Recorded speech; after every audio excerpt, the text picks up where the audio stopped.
안녕하세요. 저에게는 30대 후반의 딸이 하나 있었습니다.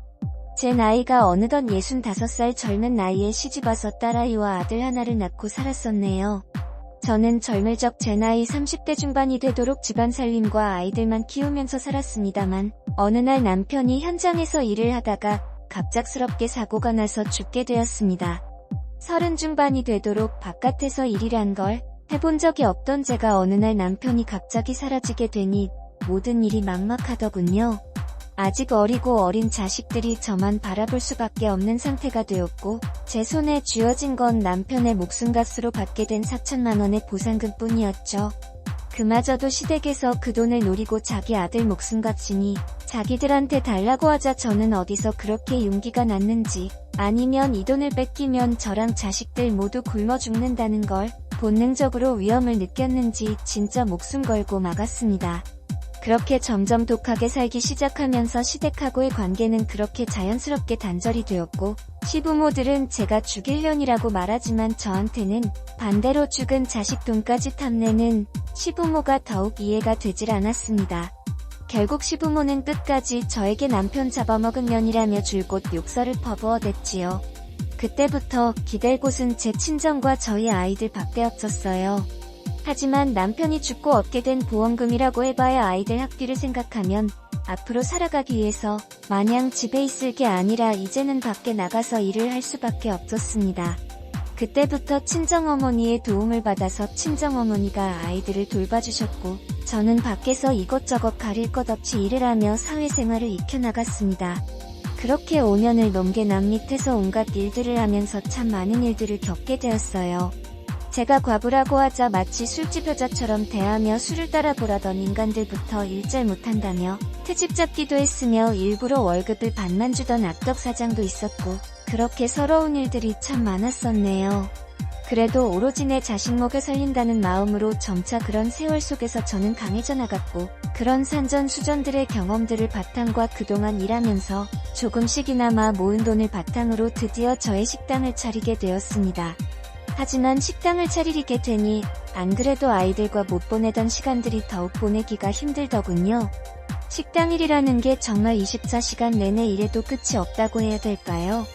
한 명이라도 손님을 더 받고 싶은 마음에 항상 새벽 시장에 나가서 재료들을 사오는 걸로 하루를 시작하여 밤 12시가 되어서야 영업을 마치게 되면 그때부터 가게 청소부터 정산까지 마치고 난 다음에야 정말 녹초가 된 몸으로 집에 돌아와서 항상 시계를 보면 새벽 2시가 되더군요. 그렇게 매일 힘들었지만 그래도 다행히 장사 매출은 그리 나쁘지는 않아서 우리 아이들 대학비도 모으게 되었습니다.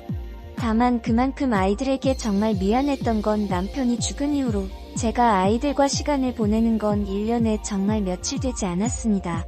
항상 새벽 아침에 나가 밤늦게 들어오니 아이들이 정말 제가 없을 때 어떻게 지내는지도 잘 몰랐어요. 그저 제가 이렇게 열심히 살고 죽을 똥 말똥 살아가니 우리 아이들 장가가고 시집갈 때는 집도 해주고 애비 없는 자식이라는 결손가정 소리 안 듣게 조금이나마 풍족하게 해주고자 뼈가 부서지도록 일했어요.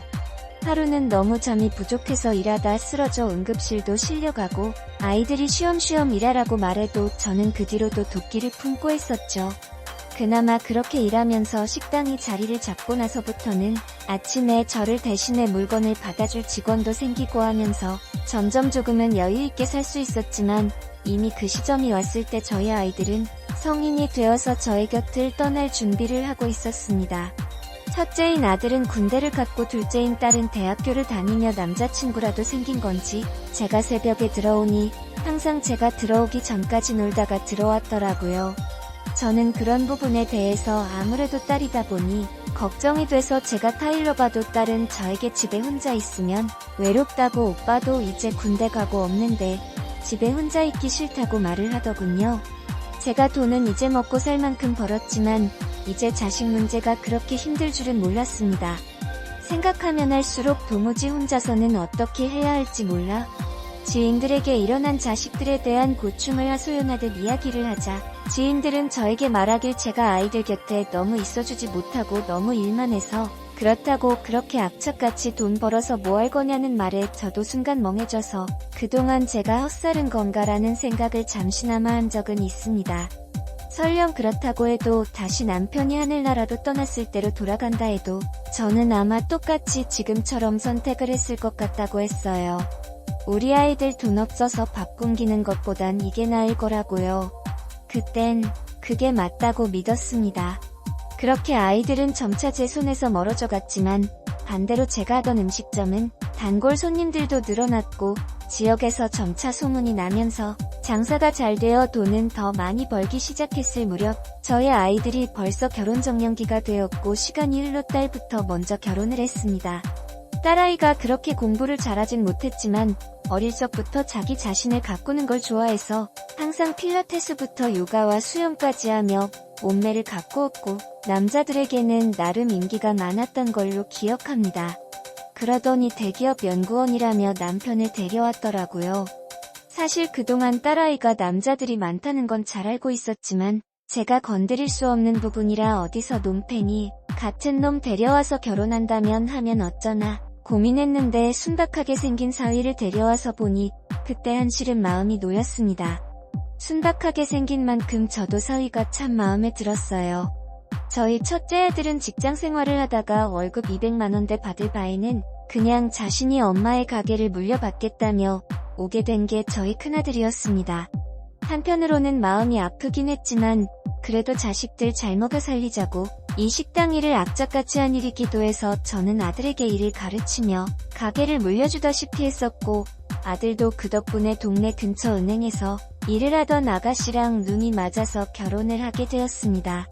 저는 그래서 그런지 집안은 그렇게 좋지는 않았지만 자기 혼자 열심히 공부해서 스스로 성공한 사위가 제 눈에는 더욱 좋았었던 것 같아요. 딸이 저에게 어쩜 딸보다 사위를 더 챙기는 것 같다고 말할 정도였으니까요. 저도 사위 같은 아들이 있었으면 좋겠다고 늘상 생각은 했지만 저희 큰아들이 어느 정도는 눈치를 챘는지 사사건건 사위에게 시비를 걸려는 모습을 보여 저도 조심했습니다. 그 이후로 저희 딸과 사위는 결혼한 지 2년 만에 첫째 손자를 낳았고 3년 뒤인 결혼 5년 차에 손녀를 낳았습니다. 그때마다 저는 축하한다며 사위한테 차도 한 대 사주기도 하고 아들에게 가게를 맡기고는 딸아이를 제가 돌보면서 있었어요. 그런데 그런 행복도 잠시. 딸아이가 어느 날 교통사고로 죽었다고 사위에게서 전화가 온 겁니다. 저는 정신이 나간 상태로 병원 응급실로 찾아갔고 그 뒤로는 가게 문도 닫고 저희 아들 예애와 사위를 데리고 딸의 장례식을 치렀네요. 그 과정 속에 딸이 죽게 된 자초지종을 들어보니 제 딸은 친구와 여행을 떠났었고 술 취한 채로 운전하다 근처 가로수를 밟고 이렇게 되었다는 말을 하더군요. 문제는 딸과 같이 타게 된 동행자도 같이 죽었는데 동행자가 바로 남자라는 게 문제였습니다. 저는 순간 불길한 예감이 들어 정서방 아니지? 라고 묻자 그저 아무 말 없이 시선을 내려가는 사위의 모습에 저는 직감적으로 제 딸아이가 다른 남자와 바람을 피다 죽은 거란 걸 깨달았습니다. 일단 사위는 고인부터 보내고 나서 이야기를 나누자며 장례식을 마저 치루었고 그 뒤로 딸이 낸 사고 여파를 막기 위해 가로수 비용까지 모두 다 손해배상을 해줬습니다. 참, 딸아이 잃은 것도 슬픈데 통지서를 보니 화도 나기도 했지만 그보다 왜 하필 술을 먹고 그랬어야 했나 싶더라고요. 거기에 딸아이의 더러운 외도 사실까지 확인하니 저의 머릿속이 뒤죽박죽이더군요. 그렇게 장례식이 끝난 직후 저는 사위 집을 찾아갔더니 사위가 제게 충격적인 제안을 했습니다. 사위는 저에게 말하길 장모님 죄송한데 손녀는 장모님이 데려가서 키우십시오라고요. 근데 이게 사위는 이미 마음의 결정을 굳게 내렸는지 이제 돌진한 손녀 물품들을 모두 싸놨더군요. 저는 한참을 생각하다가 사위에게 말했습니다. 그래, 남자 혼자서 아이들을 키우기가 힘든 건 이해한다고 하지만 아이들이 아빠 밑에서 커야 되지 않냐니까 사위는 저에게 말하더군요. 그 아빠는 이미 엄마랑 같이 죽었어요 라고 말을 하더군요. 저는 그 말을 듣고 순간 무슨 소리지라는 생각으로 잠시 이해를 못해서 멍하니 서 있다가 번뜩 갑자기 이해가 되면서 마치 마른 하늘에 날벼락 맞은 듯이 사위에게 재차 물었습니다. 설마 그럼 이 아이들이 자네 아이가 아니라는 말이야? 라고 되묻자 눈물을 흘며 말없이 고개를 떨구더군요. 그 뒤로 사위가 한 말은 저를 더욱 충격에 빠뜨렸습니다. 아내가 사실 외도를 시작했다가 자기한테 걸린 건 오래전이라고 하지만 아내를 너무 좋아했었기에 눈 감아줬었고 대신 아내에게 앞으로 다신 상간남과 안 만나기로 약속해서 손자도 있고 해서 참았답니다. 그리고 끝까지 믿고 있었는데 그 남자의 아이를 임신을 했다고 하더랍니다.